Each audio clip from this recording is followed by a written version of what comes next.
আসসালামু আলাইকুম প্রিয় বন্ধুরা, আমার ইউটিউব চ্যানেলে আপনাদের স্বাগত। আজকের ভিডিওতে কথা বলবো ট্যাবলেট ব্রোমোলাক ঔষধ সম্পর্কে। মহিলাদের বুকের দুধ বন্ধ করার কার্যকর ঔষধ।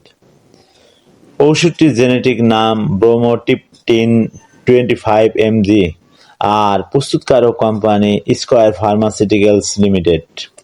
বাংলাদেশের একটি সুনামধন্য কোম্পানি, যে কোনো ফার্মেসিতে খোঁজ নিলে এই ওষুধ পাবেন। আজ আমি এই ওষুধের কার্যকারিতা, সেবনবিধি, পার্শ্বপ্রতিক্রিয়া ও সতর্কতা সম্পর্কে বিস্তারিত আলোচনা করব। তাহলে বন্ধুরা চলুন শুরু করা যাক কার্যকারিতা সম্পর্কে। অনেক মায়েরা আছেন স্তনে প্রচুর দুধ আসে, বন্ধ বা কমাতে চান। আবার অনেক মায়েদের আছে বাচ্চার বয়স 2 বছর হয়ে গেছে, দুধ খাওয়ানো বন্ধ করতে চান। আবার অনেক মায়েরা বাচ্চাদের দুধ খাওয়াতে চাচ্ছেন না বা বাচ্চা মারা গিয়েছে। সেই ক্ষেত্রে এই ওষুধ খুবই কার্যকরী একটি ওষুধ, ভালো মানের। এক কথায় যদি বলি, বুকের দুধ বন্ধ করার জন্য কার্যকর একটি ওষুধ। এই ছিল এই ওষুধের কার্যকারিতা। প্রিয় বন্ধুরা, ভিডিও সম্পূর্ণ দেখুন, ভালো লাগলে লাইক, বন্ধুদের সাথে শেয়ার, আর নতুন নতুন ভিডিও পেতে সাবস্ক্রাইব করে বেল আইকনটি অন করে রাখুন।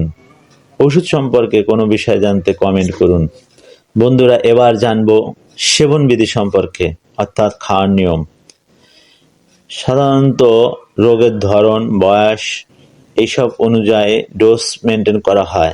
তারপরও স্বাভাবিকভাবে একটি ট্যাবলেট প্রতিদিন একবার খাওয়া যাবে 7 দিন পর্যন্ত, অথবা একজন চিকিৎসকের পরামর্শ অনুযায়ী সেবন করবেন। এবার চলুন পার্শ্ব প্রতিক্রিয়া সম্পর্কে জানি। বমি ভাব, মাথা ঘোরা, মাথা ব্যথা, পেট ব্যথা, ডায়রিয়া ইত্যাদি সমস্যা দেখা দিতে পারে, তবে সবার ক্ষেত্রে নয়, কিছু সংখ্যক লোকের ক্ষেত্রে। এই ছিল এই ওষুধের পার্শ্ব প্রতিক্রিয়া। এবার জানবো বন্ধুরা সতর্কতা সম্পর্কে। প্রতিটা ওষুধেরই সতর্কতা মেনে সেবন করা উচিত। তো যাদের তীব্র মানসিক রোগ ও হৃদপিণ্ডের সমস্যা আছে, তাদের এই ওষুধ সতর্কতা অবলম্বন করতে হবে। একান্ত প্রয়োজন মনে হলে অবশ্যই একজন চিকিৎসকের পরামর্শ অনুযায়ী সেবন করবেন। ওষুধটি ক্রয় করার পূর্বে ডেট দেখে ক্রয় করবেন। শিশুদের নাগালে বাইরে রাখুন। এই ছিল এই ওষুধের বিস্তারিত আলোচনা।